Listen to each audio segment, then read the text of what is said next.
The open world genre is by far the most popular setting. Every AAA team chooses the format over the linear alternative, which is bad for me because I get distracted on my way to the bathroom. Ooh, what's that? This has caused the genre to evolve from something like this into this. But Breath of the Wild might have destroyed the genre entirely. We don't actually know where the genre came from, since there are many games that claim to be the first. I mean, when you think about it, it came from real life. We live in an open world every day. We choose to make it linear by going to the same place day after day. That's not how it is by default. Sorry, I got a little bit too real there. The first option for Origin is a little game called Jet Rocket, which looks like this. Now, I know it's hard to tell, but this is basically a flight sim, but with a rocket. Really? I personally wouldn't really count this, and many people agree. It doesn't really fit the description of an open world game, and basically 0 games would fit it until 14 years later with Elite, which would go on later to evolve into Elite Dangerous. You would explore the galaxy through flashy animations, and trade with other spacefaring adventures or fight them. It's once again a flight sim vibe, but the setting that surrounds you is the focal point. You don't really have a set goal. All you're meant to do is explore. This was a revolutionary title that would go on to inspire so many future games, but it would quickly get overshadowed by a small indie team called Nintendo with The Legend of Zelda, where Elite was the uber complicated space simulator, which is still true for today. I am not really a math guy. Zelda was easy for anyone to understand, and because of that, it exploded in popularity, causing many games to use it as a direct inspiration, including modern titles. Where most games would have the player do tasks in a specific order, even Nintendo's other big games, Zelda allowed you to take the game at your own pace, doing the majority of the dungeons in any order. Technology at the time unfortunately limited The Legend of Zelda to a vast degree. Sure, you could explore anywhere at any time, but you only have 2 buttons. There's not really a lot of variety once you get there, and that would be the case for most of the games until we entered the third dimension. This is where we can truly see the foundation for what would become the open world genre, and frankly, video games in general. Super Mario 64, Ocarina of Time, Banjo-Kazooie, Donkey Kong. The majority of N64 titles used the same base formula, and a large part of that was the open world setting. Or at least that's what I'd say if that were true. Each of those games and many others from the time are technically open world, but they're not fully. Instead, they feature multiple sections that are each a contained open world with linear segments. Instead, these are called open zones. That's not a common term, but Sonic fans will probably recognize it because it's how Sonic Frontiers was described. Usually, people just delegate this term to open world since they are very similar, but they're different all the same. An open zone was used very often back then because, you guessed it, technological restrictions. But we can see the seeds for what would later become the explosion of this genre, and with it came one game that would create the mold that all future open world games would take until their death. Grand Theft Auto 3 was released in 2001 and set the bar for the next 20 years. Afterward, every game became open world, all using Grand Theft Auto 3 as inspiration and innovating on top of the genre. From Morrowind to Assassin's Creed, heck! We can see not just open world games advancing at a rapid rate, but gaming in general, as everything becomes focused on player freedom or player choice, even outside of the genre. We still have linear experiences like Uncharted, but even a lot of those linear experiences start to take on the open zone approach, like Metal Gear Solid, for example. This was the type of game you wanted to be regardless of story themes or narrative style. This only got elevated further as we got deeper into the 2010s and so on. But with so many games released with the same technical restrictions and inspirations, each other, we also see the same stereotypes in every game. We all know what I'm about to say. Let's just say it together. Towers. Did you say it with me? It goes deeper than you think, and it plays into the bigger topic at hand. At this time, every open world game is doing one of 2 things. Either you have a tower that you climb and unlock in some way that gives a section of the map, most often with notable markers and landmarks within it, or the game would have a singular landmark to help position you in the world. For Skyrim, this is the mountain. But Skyrim has an inherent problem of never having you able to see where things are from far away, making it so the mountainous terrain actually works as a disadvantage. It makes it so you're only able to explore using markers, and they are actually the second stereotype that I feel not many point out. With open world games, the devs need to force you to explore so that you're leveled enough to continue the main quest without being required to do side content. They need to cater for everyone, and some people have 10-mile long lists just so they can drink coffee, so that's not an easy task. To solve this, they put the quest marker all the way on the other side of the map, forcing you to travel and hope that you'll explore things along the way, even if the quest is a house on fire. They do this for the main quest, the side quest, the little landmark, and before you even explore, you already know what and where everything is, because the game developers feel that if you see the cheese, you'll step into the trap. Ooh, a piece of candy. Ah! This is the challenge with open world games. How do you keep the pace of the story optimal, having moments of risk or disparity, while also incentivizing exploration? If I know some dude is trying to capture my daughter from across the continent, why would I explore that cave? This is solved in one of 2 ways. The first actually isn't an open world. It's a genre that is similar and yet played in such a specific way that it becomes something else as a whole. It transcends the setting and becomes the whole game. Sandbox. While open world games have objectives for you to follow, be that the main story or the side quests, sandboxes give you no guidance. They put you in a world and let you have fun. Sometimes with a to-do list or achievements, but no story or progression. You just play. Or in games like Gmod, create. Instead of proposing a puzzle to you, they propose the tools and let you figure out the puzzle. This then brings us to the second solution.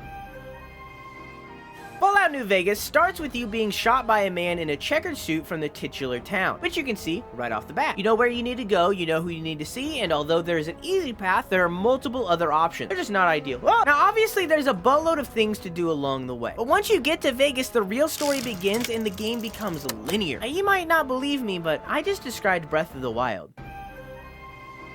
Well, except for the Link getting shot part. Elements of Breath of the Wild can be seen throughout the ages, from the original Legend of Zelda to Gmod, and the latter is actually the problem. Breath of the Wild tells you at the beginning of the game to go beat Ganon. That is your one mission. When you do so and how you do so, on the other hand, is up to you. That's pretty much every quest or side quest in the game. They're all ambiguous so that you, the player, have the choice to do things the way you want, which is blurring the line between open world and sandbox. Whoa!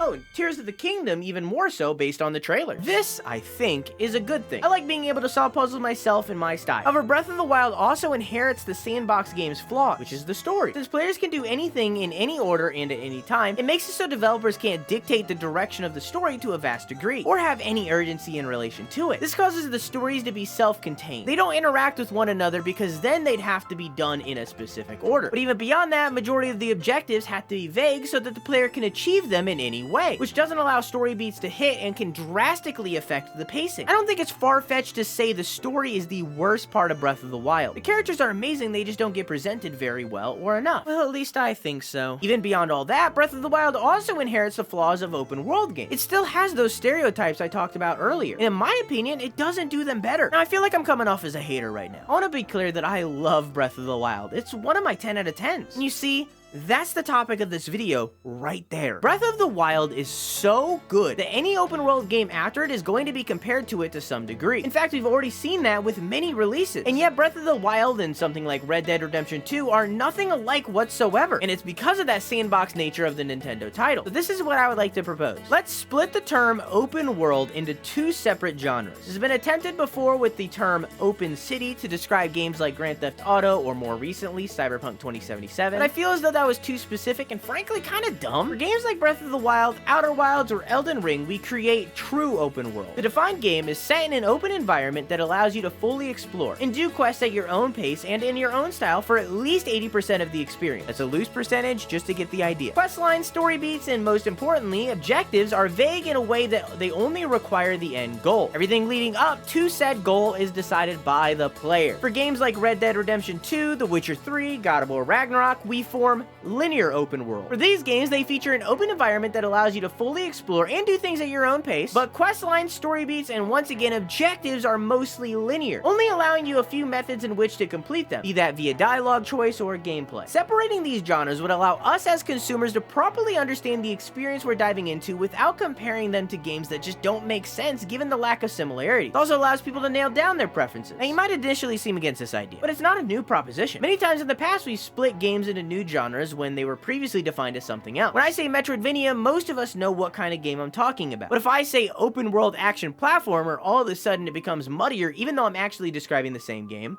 Hollow Knight. Breath of the Wild blurred the lines between sandbox and open world to create something new. And with new things, we need a way to easily understand the concepts for our mind goblins to understand. True open world, linear open world, sandbox, it all makes sense to me and hopefully to you as well. What do you think of this idea? Do you have a different thought than me? Let me know down below. And let me know what you thought of this video. This is a new thing for me that I wanted to try to shake it up, so, I'm sure it could be a lot better with your input, so let me know. And hey, if this is your first video that you're seeing of me, slap that subscribe button. That way it's not the last. Regardless, thank you for watching this video. I love you.